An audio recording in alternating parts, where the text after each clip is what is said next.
Right, so our next speaker is a two-time TEDx speaker, so not new to the stage, clearly expert. If somebody's done TEDx, they've got to be expert, right? They've done it twice. That's like a genius.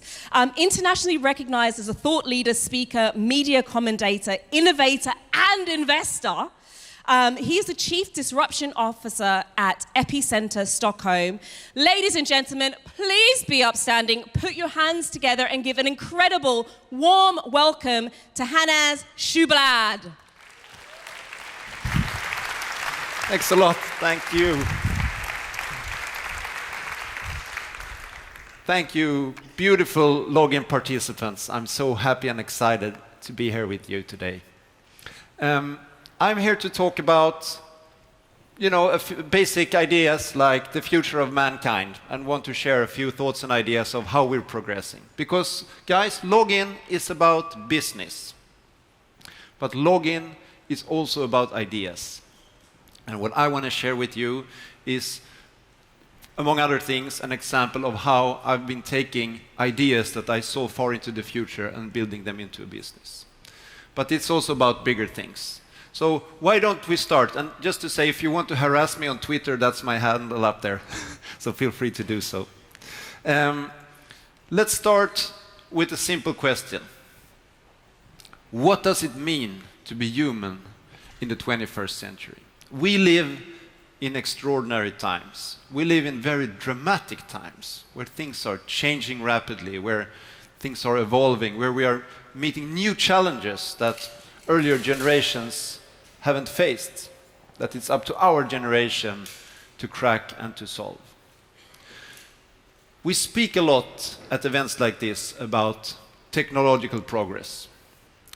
There are many technologies that are advancing rapidly, and I also work for an institution called Singularity University that some of you may be familiar with. And we talk a lot about exponentially advancing technologies. And when we speak of exponentially advancing technology, it's not just the microchips that go at, double in capacity, blah, blah, blah, over time. But the exponential development can, for example, also just be in terms of price. Speaking of photovoltaic cells, solar cells, they haven't improved exponentially in terms of technological capacity, but they have improved exponentially in terms of price, and they still are. So there's a range of different technologies. There is computing, which is underpinning a lot of the other developments. Computing is allowing us to throw more and more computing power at all the different problems that we see in all different domains. This allows us to also get exponential development in, for example, biotechnology, or in a range of other technology fields. Medicine, robotics, AI, nanotechnology.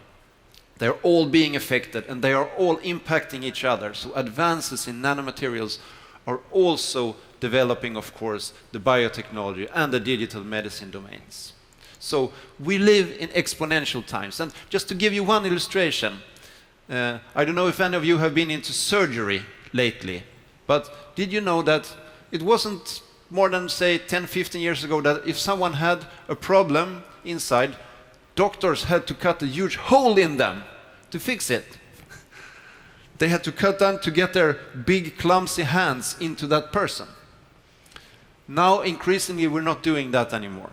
Because if someone requires heart surgery, you have tiny, tiny robotic arms that you can introduce through a vein, for example, in the arm, and you can go in and do surgery in a person's heart while they are awake, and they can go home the same afternoon. And here's an example of that kind of surgery, enabled by the rapid miniaturization of sensors, robotics, and artificial systems. And what you can see is fascinating, because these doctors of today, they're not even looking at the patient. They're, of course, looking at the screens.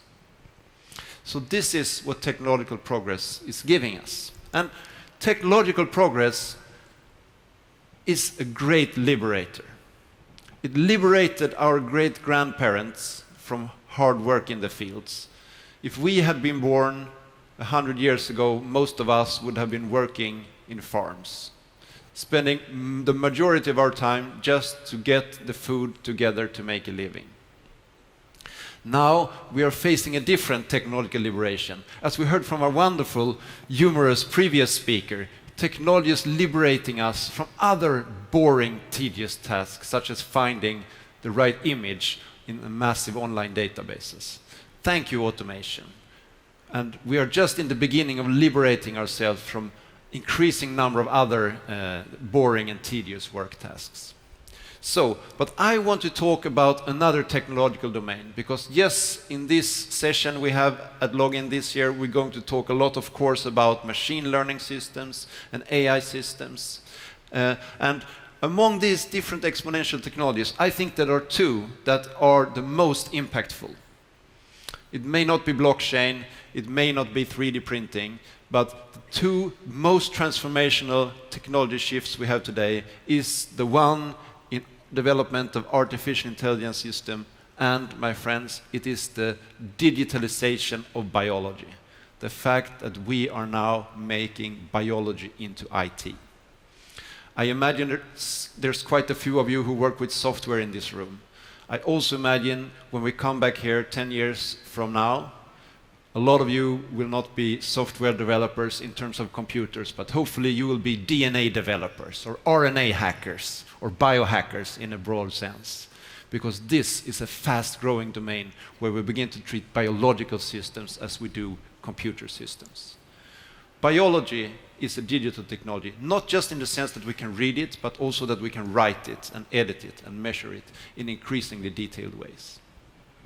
I want to give a quick overview over this field. So also biology is becoming digital on, you can say, 3 different levels. We have the whole ecosystem level, we have the organism level, and we can go on the tiny cellular level. And if we start with the ecosystem level, hey, we humans, we're already modifying the planetary system in some pretty radical ways. We are pushing the boundaries of the planet in terms of climate, in terms of the carbon cycle, in terms of the nitrogen that we put in the oceans. This is a fact. This is through human activity.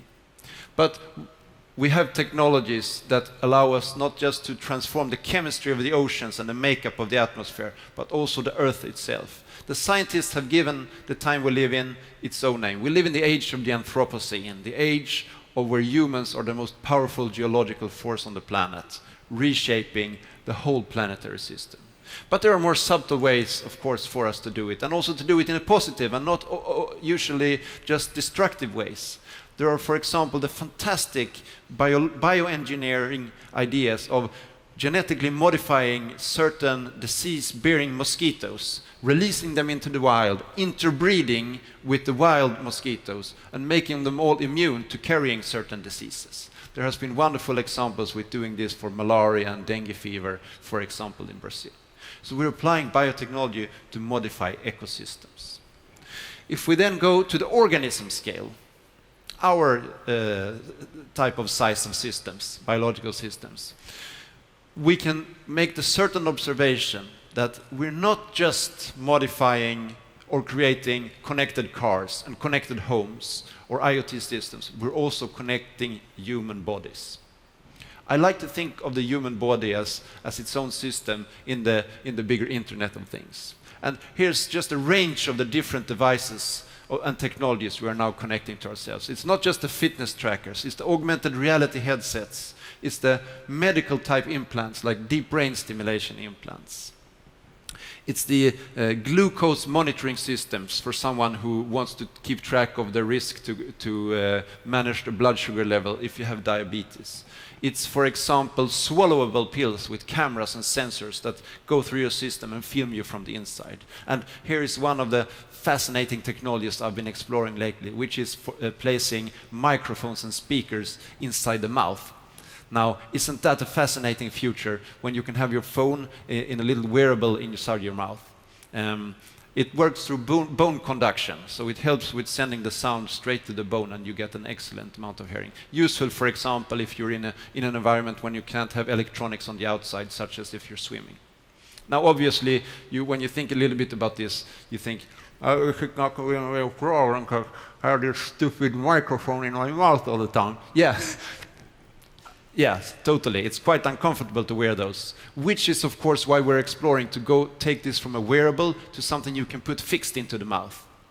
Now imagine there is already a huge industry of people, of companies that are putting artificial objects in people's mouths. It's called dentists. But you know what they do? You know what they're failing so massively in doing? Is that the stuff they're putting in people's mouths, it's stupid tech, right? That we can only use for chewing, like an activity for cows, right? This is a server rack. It's an amazing platform to place sensors, hard surfaces, and access to wonderful bodily data in there. So I would love to explore this idea if there are others who are interested in this field here today of what we can do of the human face as a platform for sensor technology. But I must also ask you guys, is there how many of you guys who among you are using fitness trackers on a regular basis? Hands in the air. Good, this is a good crowd, but I'm also a bit worried that I see quite a few people who are not raising their hands. Guys, this is now 2019, these devices are not even expensive anymore. And what you can do with a device like this is that you can actually get a marvelous understanding, not just of your own, exercise habits, but also, for example, of sleep. And understanding one's sleep is a critical health factor. And it has helped me a lot through my stressful years of entrepreneurship and research to be understanding of my sleep and being able to understand when I need to take a break and catch up on that absolutely most crucial, not just cognitive enhancer, but health improvement activity, which is sleep. So if you don't have any other takeaway from my talk today, I'd love for you guys to, get the device, and really if you end up not liking it, give it to a friend, because they will like it. Also, as some of you may know, I was here a few years ago speaking about chip implant technology. We even did a live chip implanting on stage. Always fun for biohackers to actively apply technology to humans. So I have been working to explore the idea of putting small implants in people's hands to replace keys, key badges. Well, this is an image of my hand where you can see the stuff that I have replaced by having a little chip in my hand. Exactly the same type of chip that we put in cats or dogs. So we know it's safe. It's actually being put in billions of animals. And it's a perfectly safe thing to do. So I don't need to this is, for example, bonus cards in different shops around Sweden and other countries. I can replace keys for padlocks and cupboards. My business card, I can just have my LinkedIn profile now on my chip, so you can swipe me and you get my contacts in this way. I never run out of business cards. I can store data like on a USB in my hand. The orange card, this is my gym card. Now when I go to the gym, I just swipe my hand in the entrance instead of, my plastic card, where did it go? Or the PIN code on the post-it note there. When I unlock my phone, I just tap my hand instead of having to type a PIN code every time. And God forbid, leaving my fingerprint on my phone, which is something I would totally not do. Imagine what these big tech giants can learn from capturing your biometric data. So I don't know if any of you guys are doing that, but be careful what kind of biometric data you leave in these systems. The little badge there is what we use to apply to get into the office at Epicenter. But now, most of us who work at Epicenter, we just swipe our hand at the entrance, and we never forget the keys at home anymore. So I have started a company called Disruptive. We call ourselves the world's first human augmentation design agency, because we want to work with technology to actively augment human bodies. Not curing people, but improving on the baseline. So this is an example of the technology we're working at. We have an implantable platform that we can add sensors and outputs and microprocessors and capacitors in an injectable form factor that people can apply for a lot of different applications. You can use it for payments. Well, I can show you an image here. The most recent range of implant tech we have has a little lamp indicator. So you swipe yourself and you blink like a tiny Christmas tree in your hand. Okay, not yet transforming the world, but one small step at a time. And what we do with this tech is that you can put sensors, outputs, as I said, payment functions, also health measuring functions in there. And what we think as our moonshot, because we believe that if you are a small team with limited resources, you need to have a big vision to work for in order to make others follow your vision. So our goal is to create the $1 health measuring implant that should be available to any person on this planet. To put a smart, imagine something like a Fitbit but under your skin that is turned on 24/7, and whenever you want to make a reading, you can just swipe yourself. You can have an artificial or machine learning system on your phone that help you make diagnostics wherever you are, whoever you are. So that's one of the projects I'm working on. But there are other people who are taking this even further, and I want to share with you just a couple of examples from the biohacking world. These are biohackers who, with the application of technology to themselves, are working to explore and expand the human experience in fascinating ways. We could start with this gentleman up here first. Michael Kasarnovich is a friend of mine. Michael, he's wearing a little device which is called a NordSense. You may have heard of it. It's a little device you attach to your chest, which is a built-in compass. So it vibrates whenever you face north.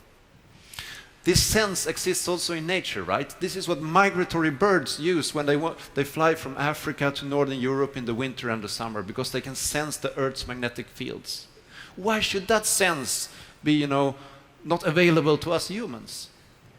Right? So, and this is not just a device that you would wear for, oh, I don't want to get lost in the woods when I'm going hiking. But no, you can wear it all the time, and you can wear it when you're walking in a new city or when you go to a party, right? And my friends who have this device, they keep explaining to me the different experience they get. Oh, I went to a party and I spoke to that guy who had glasses, and then I was speaking to this girl when I was facing north. And that's just kind of how you remember things, right?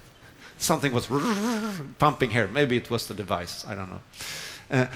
This lady here wearing black, she's another world-famous biohacker. Her name is Left Anonym. And she has, among other things, popularized the application of putting small magnetic implants under the skin of your fingers.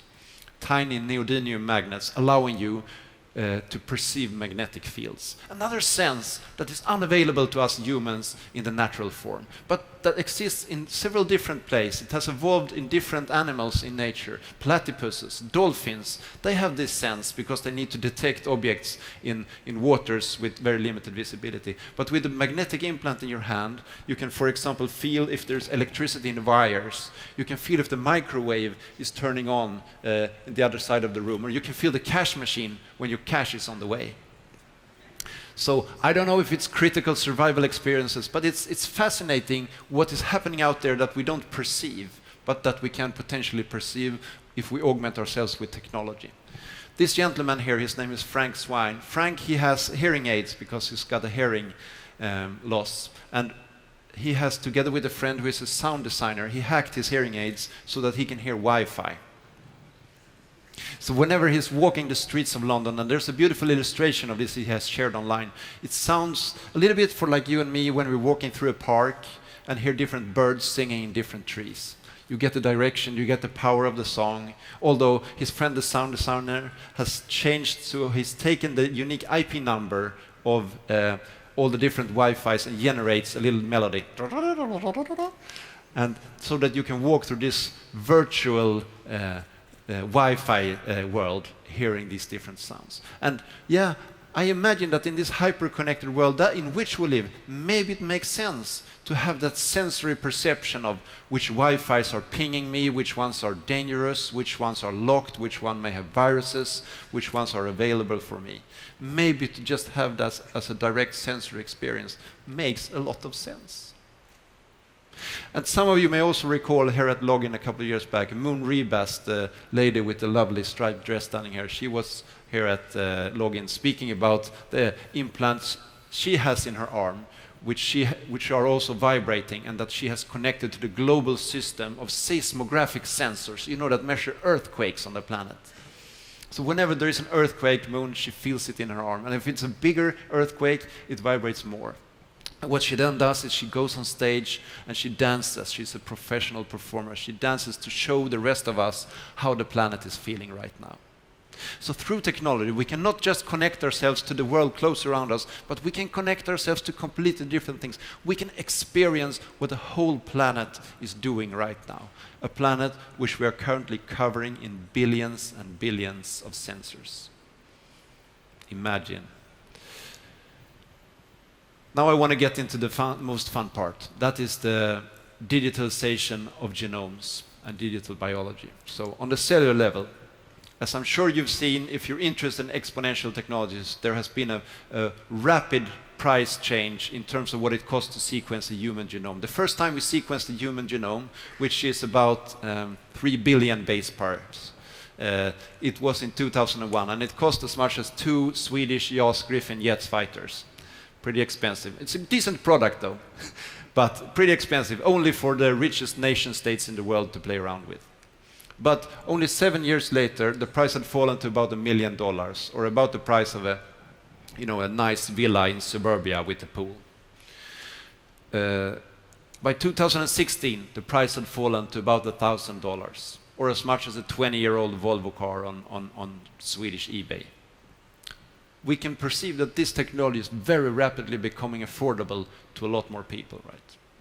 And those of us who work with this tech and who look at these tech trends, we believe that in about 2022 we'll have the $1 genome. It will cost as much as an ice cream at the corner store. And we'll be able, guys, in 10 years from now, we will be DNA sequencing stuff the way we're Instagramming today. It will be as intuitive and it will be as widespread. Oh, I'm having something for lunch, click. But the other version will be, oh, what's in my sushi today? What's on the pizza? I'll be able to swipe, analyze, and get the sequencing of the food that I'm about to eat. And it will be as simple and convenient as Instagramming. And that, my friends, that is a transformative technology.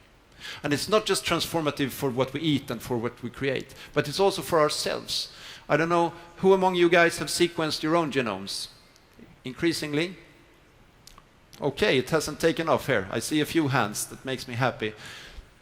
That's another great thing to do. You can learn fantastic things about vitamin deficiencies, how to exercise. I, for example, learned that I have a lack of a certain vitamin that forces me to make certain changes in my diet. But there are also important dimensions, for example, in terms of pharmacogenomics. So different medicines have a very different effect on you depending on your genome.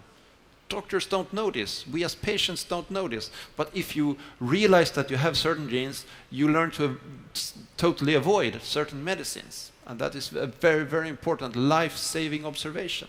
So I encourage you guys to enjoy the fact that DNA sequencing is now a consumer product, and you can buy these kits online. You just Q-tip yourself, put it in the mailbox, and a couple of weeks later you get a full report of your personal genome. And you know what you can do with it? You can do like this guy, software developers again. He put his whole genome on GitHub, and he said, hey guys, feel free to take my whole genome, hack it, fork it, develop it, do what you want with it.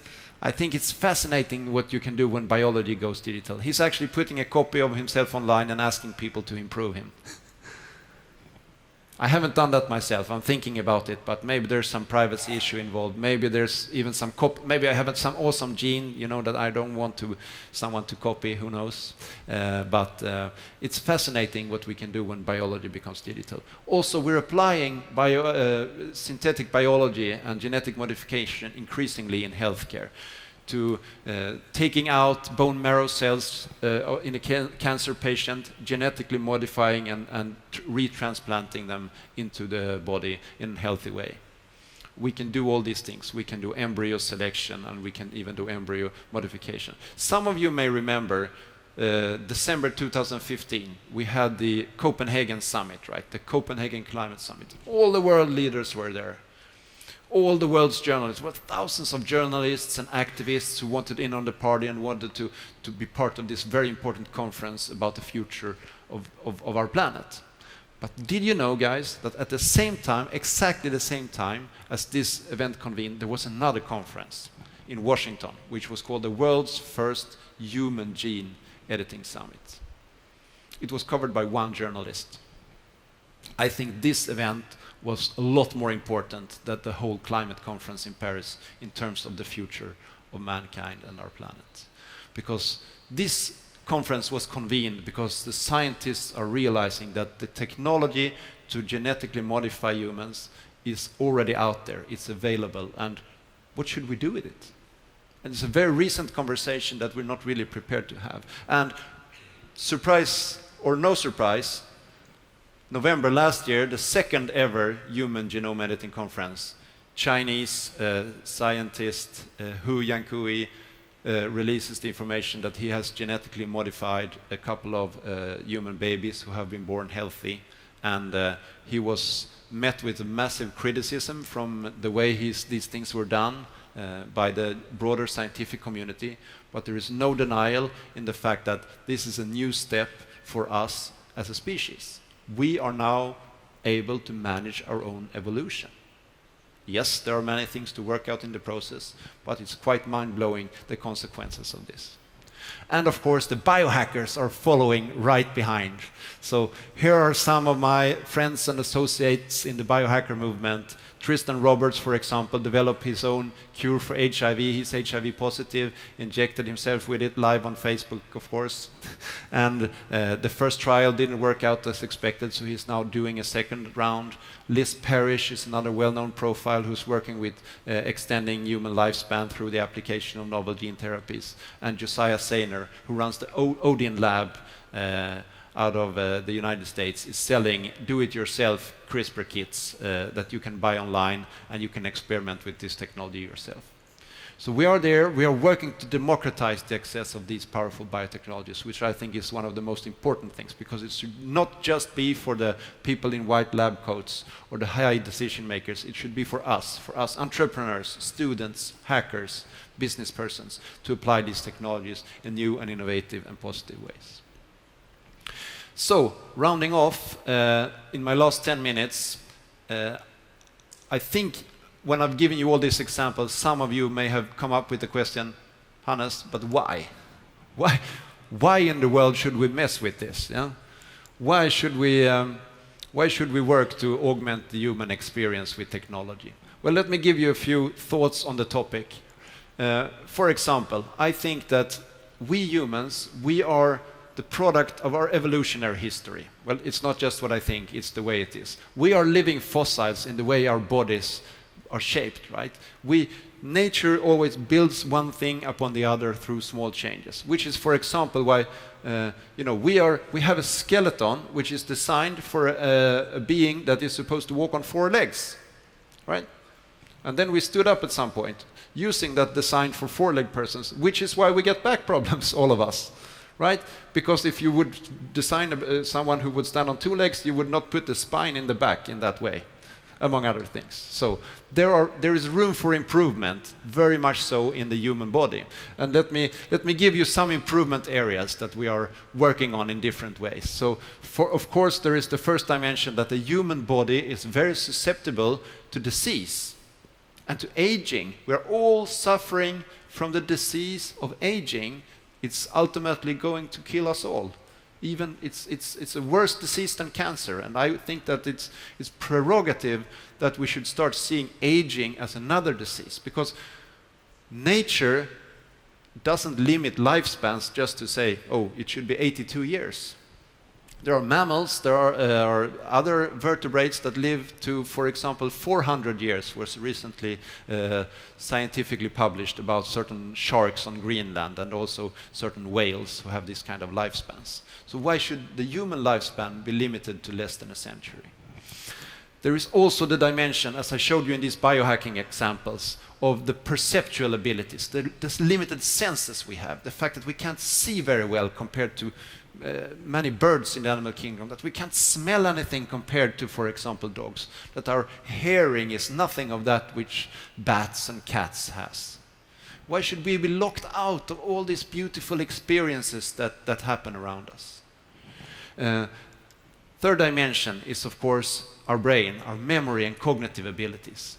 And we must question the status quo here. And I'm sure that you guys will agree with me when I say that my memories, it could have been better, the short-term memory. It's difficult to remember numbers and PIN codes and faces and addresses, right? So what can we do to improve the human cognitive functions through technology? And then we have the perhaps most complicated dimension, which is our instincts and behaviors. And in some ways, it's these instincts that we have that are making us mess up the planets, our short-sightedness, our instinct to stuff ourselves with more food than we need, or hoard more resources than we need. what if we could explore also tweaking ourselves in different ways to make us more ethical beings? That's a question to discuss. There is a philosophy deeply behind this. It's called a transhumanist philosophy. A lot of you may be familiar with it. But one of the core elements of this philosophy is that traditionally in society we apply the principle of being careful. If we don't understand a complex system, we move extremely carefully. Number one priority is to do no harm. But there is another philosophy, and we see this as a great divider in 21st century politics, because there is the proactionary principle. If the benefits are great, and you as entrepreneurs, I think you get this better than most, because if the benefits are really great, then the risks may be worth taking. If we can extend human lifespan, if we can improve human cognitive abilities by a factor of 10 or by a factor of 100, what would be the wins for society? They would be marvelous. They would be massively transformative. And maybe it's worth exploring them a bit more aggressively than we are today, because of the potential wins there. And also, because the world is different, right? We don't live in a world where we starve or where we have lack of information. We have an abundance of these things. We live in a planet that we are currently trashing. We live in the 6th great extinction. We are too aggressively harvesting natural resources and killing off species that we hardly knew existed when we're cutting down rainforests or killing the coral reefs. Here's a recent picture from a marine biologist who was swimming on a reef in the Pacific. These two pictures are just 8 months in between. The first one of a healthy coral reef, and then, as you know, when coral reefs die, when the pH level, the water gets too acidic, they just die and they turn white, the coral bleaching. And this is happening right now. We may be the last generation to see these great coral reef ecosystems. It may be gone when our kids grow up. And it will be a kind of a sad legacy to leave, right? When I think of what we can do with technology, I like to think that, if we had lived some 100 years ago, the only people who could really make a difference were the kings and emperors, who could control the resources to make change. If we take 100 years ago, the people who could make the biggest change were the great industrialists like Henry Ford, who could transform industries with what they do. And now the technology is being democratized, and anybody who has a vision and who has access to this technology can truly transform things. We live in the most marvelous of times. We have the most privileged generation alive. We have the greatest capacity both for destruction and for creativity and innovation. And yet, what are we using this creativity for and this opportunity? Well, I meet a lot of startups, and I'm often a bit saddened with the level of vision. Yeah, we have created this app now, so you don't have to bring your towel to the gym anymore. So we're going to get 20 million in funding. Or have you heard of the hold your thumb for as long as you can app? Or, they actually made quite a lot of money on it. It's sad. We are wasting a lot of talent, capital, and brain power on solving the wrong problems, when we have quite incredible problems to address, which is the responsibility of our generation. And I want to round off with this view, which is, when we imagine the world a few years in the future, what do we want to be like? Because we truly have the tools ourselves to make that change happen, right? What we do in life may echo in eternity if we do important things. And what I envision is that we can look at a few things. We see that there is a new space race going on.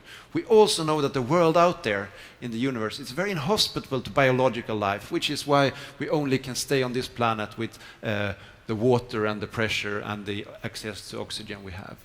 In fact, there are more planets and heavenly bodies inhabited by machines than there are heavenly bodies inhabited by humans, right? We have Mars and asteroids and robots, that there are now more places where the robots can live than we can. And at the same time, we have this technology, which is that we can now design evolution. So I'm saying, guys, that we live in a time which is the most dramatic change in the history of life itself. It's as dramatic as when life crawled out of the oceans and up onto land. This is the time we're alive in right now, when we humans can design life and evolution itself. And if we are not part of doing that, what bigger thing can we be involved in? Because this means that we are breaking out. We are breaking out of the prisons that we were born in. One of the prisons is this gravity well that happened to be this little stone ball where we were born. And just because you were born in a small village somewhere, it doesn't mean you have to live your whole life there, right? There is so much more to visit and to explore. And the second prison we're breaking out of, this is these meat sleeves that we're born into, these meat bags that, you know, is the habitat for our consciousness. And yes, there are also ways to break out of the meat bags. And I imagine a world where we will have an unimaginable diversity of human experience in our lifetimes. It will be like if when we remember the times when in the 1980s I grew up in a socialist Sweden. Some of you may have seen the Soviet system, when we had extremely limited access to information, to news, to food, and to all kinds of travel experiences. And I imagine that just like we look back at that time as a boring, limited time, in 20 years we will look back at the time in 2019 as this very limited, boring time where there were only two genders and a few versions of what humans could be like, compared to the unimaginable diversity that is now available in our hands. So guys, the way I see this is that we should not fear this change, because we are an acorn. We are a seed. We are a seed who should not be afraid to grow into a tree, which we're just beginning to do. Thank you very much.